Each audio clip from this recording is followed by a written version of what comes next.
Dear students, आप देख रहे हैं सेट नंबर 2 का सॉल्यूशन 10th क्लास का। इससे पहले सेट नंबर 1 और 2 ऑलरेडी अपलोड कर दिया गया है, उनको देख करके आप अपनी तैयारी कर सकते हैं। अगर आप वीडियो पहली बार देख रहे हैं तो लाइक का बटन प्रेस कर देना और चैनल को सब्सक्राइब करके घंटी का बटन दबा दीजिए ताकि आपसे कोई भी वीडियो मिस ना हो। चलिए स्टार्ट करते हैं पहले क्वेश्चन से। पहला इसमें क्वेश्चन पूछा गया है, पासबुक क्या है? What is passbook? तो बैंक की बहियों में ग्राहक के खाते की प्रतिलिपि है, ठीक है। इसके बाद दूसरा जो क्वेश्चन है इसमें पूछा गया, यदि बेचे गए माल की लागत 1,02,000 रुपये तथा सकल लाभ 8,006 रुपये हो तो विक्रय क्या होगी? तो आपको टोटल विक्रय बताना है, जिसमें ये 6 आपका ये है और 10 ये है आपका। तो टोटल आपको इसको बताना होगा। तो कितना हो जाएगा इसमें आपको सेल्स अमाउंट जो है वो हो जाएगा 11,600, ठीक है। अब आगे बढ़ते हैं नेक्स्ट क्वेश्चन की तरफ। नेक्स्ट जो क्वेश्चन है इसमें पूछा गया आपसे, तलपट में दिया गया मैनेजर का कमीशन निम्न में दिखाया जाता है। तो लाभ हानि खाता में दिखाया जाता है, प्रॉफिट लॉस अकाउंट में दिखाया जाता है। चौथा क्वेश्चन है, तलपट से बाहर दिया गया अंतिम रहतिया निम्न में से दिखाया जाता है। तो ये आपका चिट्ठा में भी दिखाया जाता है और आपका व्यापार खाता में दिखाया जाता है। ए और बी दोनों सही हैं, तो यहाँ पे डी ऑप्शन करेक्ट हो जाएगा। 5 नंबर क्वेश्चन है, निम्न में से कौन सा असाधारण व्यय है? तो आग से हानि जो है ये आपका असाधारण व्यय है। इसके बाद में चिट्ठा क्या है? तो चिट्ठा जो है एक विवरण है, एक स्टेटमेंट है। 7वां क्वेश्चन है, बैंक द्वारा काटे गए ब्याज को रोकड़ बही के अधिवर्ष अधि अधिविकर्ष शेष में खाली स्थान जाता है। तो उसमें क्या करते हैं? उसको घटाते हैं, सब्ट्रैक्ट करते हैं। उसके बाद 8वां क्वेश्चन है, यदि पासबुक का शेष दिया गया हो तो वसूली के लिए भेजे गए विपत्र जो अनादृत हों गए हैं उन्हें क्या किया जाता है? तो उन्हें भी घटाया जाता है। उसके बाद में आपका 9वां नंबर जो क्वेश्चन है इसमें पूछा गया, रोकड़ बही में क्रेडिट शेष का अर्थ क्या है? तो उसको अधिकर्ष यानी कि ओवरड्राफ्ट बोल देंगे। इसके बाद में 10वां नंबर है, चिट्ठा किस प्रारूप में बनाया जा सकता है? तो क्षैतिज यानी हॉरिजॉन्टल और वर्टिकल दोनों रूपों में बनाया जा सकता है। सी ऑप्शन करेक्ट हो जाएगा। 11 नंबर है, तलपट में दिया गया अदत्त किराया निम्न में दिखाया जाता है। तो किस में दिखाया जाता है? बैलेंस शीट में दिखाया जाता है, चिट्ठा में दिखाया जाता है।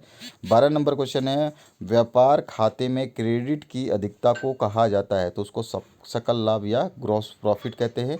13 नंबर क्वेश्चन है, तलपट के बाद व्यापारी कौन से लेखा विवरण तैयार करता है? तो वो अंतिम खाते फाइनल अकाउंट बनाते हैं। 14 नंबर है, रोकड़ बही का अधिकर्ष 10,500 रुपये बैंक का चार्ज दिया हुआ है, पासबुक का अधिकर्ष क्या होगा ये आपको बताना है। तो ये आपका 10,500 रुपये तो ये है और 60 रुपये ये है, तो टोटल कितना हो गया? 10,560। इसके बाद आते हैं नेक्स्ट क्वेश्चन पे। 15 नंबर जो क्वेश्चन है इसमें पूछा गया, पासबुक तथा रोकड़ बही के शेष में अंतर का क्या कारण हो सकता है? तो इसमें बैंक का चार्ज हो सकता है, डायरेक्ट पेमेंट बाय बैंक हो सकता है, check received by but note entered ये भी हो सकता है। तो ये सभी के सभी हो सकते हैं। 16 नंबर है,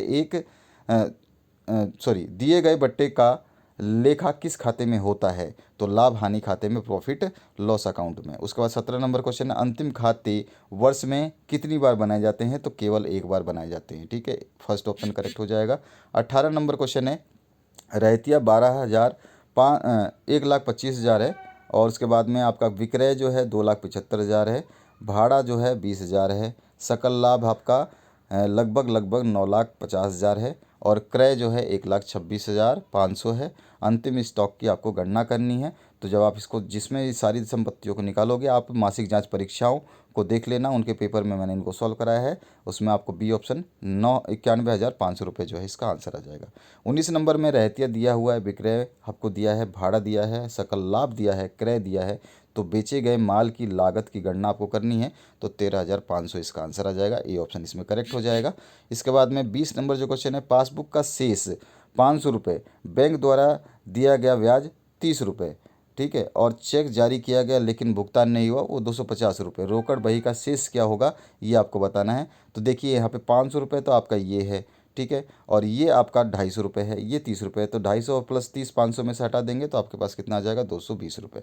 इसके बाद 21 नंबर जो क्वेश्चन है इसमें पूछा गया, निम्न में कौन मूर्त संपत्ति है? तो मूर्त संपत्ति की बात हो रही है, तो फर्नीचर जो है ये आपका क्या है? मूर्त है। और गुडविल क्या होती है? टेंजिबल एसेट नहीं होता है, इनटेंजिबल एसेट होता है। 22 नंबर क्वेश्चन है, यदि विक्रय का मूल्य पर लाभ 20% है तो लाभ तो लागत पर लाभ कितना होगा। देखिए आपका जो विक्रय पे ही इतना है तो लागत पे भी इतना ही होगा, तो 20%। उसके बाद में 23 नंबर है, पिछले वर्ष अंतिम रहतिये का मूल्यांकन 20,000 रुपये से कम किया गया, इससे क्या प्रभाव पड़ेगा। तो इस वर्ष का लाभ जो है वो कम दिखेगा, क्योंकि उसको कम किया गया था तो वो आगे तक चला आएगा। वो नेक्स्ट क्वेश्चन जो है 24 नंबर, देनदार किस प्रकार का मद है। तो देनदार जो है ये चालू संपत्ति का मद है। 25 नंबर है, अप्रत्यक्ष व्ययों को कहाँ दिखाया जाता है। तो प्रॉफिट लॉस अकाउंट में दिखाया जाता है। नगद रकम को किस खाते में रखा जाता है। तो उसको हम बैलेंस शीट में रखते हैं। उसके बाद में 27 नंबर है, निम्न में कौन सा पूंजीगत आय है। तो नगद विक्रय, कैश सेल्स जो पूंजीगत आय है। 28 नंबर है, यदि रोकड़ बही का अधिकर्ष शेष दिया गया हो तो चेक जमा किया गया लेकिन भुगतान बैंक को प्राप्त नहीं हुआ तो क्या किया जाता है। तो उसको जोड़ा जाएगा, एडिट किया जाएगा, ठीक है। इसके बाद में 29 नंबर जो क्वेश्चन इसमें पूछा गया, अंतिम खाते के अंतर्गत कौन सा खाता नहीं बनाया जाता। तो आय व्यय खाता जो है उसके अंदर नहीं आता।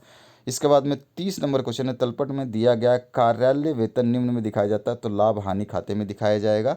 31 नंबर जो क्वेश्चन है, सकल लाभ किस खाते से प्राप्त होता है। तो व्यापार खाते से, ट्रेडिंग अकाउंट से प्राप्त होता है।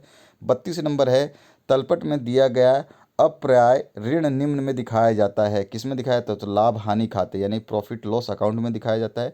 33 नंबर, निम्न में से कौन सा तरल संपत्ति नहीं है, यानी कि लिक्विड जो है आपका एसेट नहीं है। तो वो भूमि जो है लिक्विड एसेट में शामिल नहीं होता।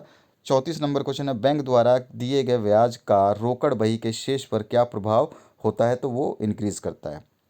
उसके बाद 35 नंबर जो क्वेश्चन है इसमें पूछा गया आपसे, रोकड़ बही में गलती से क्रेडिट की गई राशि को पासबुक के शेष से खालिस्तान किया जाता है। तो उसको घटाया जाता है, सब्ट्रैक्ट किया जाता है। 36 नंबर है, लाभ हानि खाता किस प्रकार का खाता है। तो ये नाम मात्र यानी नॉमिनल अकाउंट है। 37 नंबर जो खाता है, माल आयात करने पर जो शुल्क लगता है उसे क्या कहते हैं। तो आयात शुल्क, इम्पोर्ट टैक्स कहते हैं। 38 नंबर जो क्वेश्चन है, यदि विक्रय आपका 78,000 रुपये है, क्रय वापसी 5600 रुपये है और सकल लाभ 15,690 है, तो बेचे गए माल की लागत आपको टोटल बतानी है। तो इसकी आ जाएगी 56,710 रुपये। अब इसके बाद में नेक्स्ट जो क्वेश्चन है इसकी बात करते हैं। तो यहाँ पर जो है आपसे पूछा गया है, इनमें से कौन सी मद लाभ हानि खाते की है। तो वेतन जो है लाभ हानि खाते में दिखाया जाता है, सैलरी। उसका 40 नंबर जो अंतिम प्रश्न है इसमें पूछा गया आपसे कि एक तिथि विशेष पर सभी संपत्ति और दायित्वों का सारांश जो होता है वो क्या कहलाता है। वो आपका बैलेंस कहलाता है, बैलेंस शीट कहलाती है, चिट्ठा होता है, ठीक है। तो यहाँ पर ये 40 प्रश्नों का आपने उत्तर देखे। अगर आपको कोई भी क्वेश्चन में डाउट लग रहा है तो आप हमें कमेंट सेक्शन में कमेंट करके बता सकते हैं। और आपको एक्सप्लेनेशन चाहिए किसी भी क्वेश्चन का तो आप मंथली टेस्ट का सोल्यूशन जरूर देखिए। उसमें सारा मैंने एक्सप्लेन किया है कि कौन सी चीज़ आपका लेफ्ट में और कौन सी चीज़ राइट में रखी जाती है। तो उनको देखोगे तो आपको समझ में आ जाएगा। आशा करता हूँ इस वीडियो से आप लोगों को हेल्प मिलेगी। आपके सारे सेट्स कंप्लीट करा दिए गए हैं, आपका कोई भी अब सेट नहीं बचा हुआ है। तो आप सारे सेट्स देख सकते हैं, संस्कृत के 5 सेट, हिंदी के 5 सेट, हिंदी बी के 5 सेट, इंग्लिश के 5 सेट, सामाजिक विज्ञान के 5 सेट, आपका साइंस का 5 सेट। इस तरह से आपका कोई ऐसा सब्जेक्ट छोड़ा नहीं है जिसके 5 सेट कंप्लीट ना कराए गए हों। और केवल आपके कॉमर्स के 3 ही सब्जेक्ट जारी किए गए थे जिनको हमने कंप्लीट करा दिया है। तो यही चैनल है जिसने पूरे यूट्यूब पर सारे question papers 9th to 12th तक के सॉल्व करा दिए गए हैं। आप वहाँ पे देख सकते हैं। अगर आपको दिक्कत आती है, वीडियो के डिस्क्रिप्शन बॉक्स में लिंक नहीं मिलती तो कमेंट सेक्शन में कमेंट कर दीजिए। लाइक का बटन प्रेस करना भूलिए नहीं। Thank you very much, have a good day.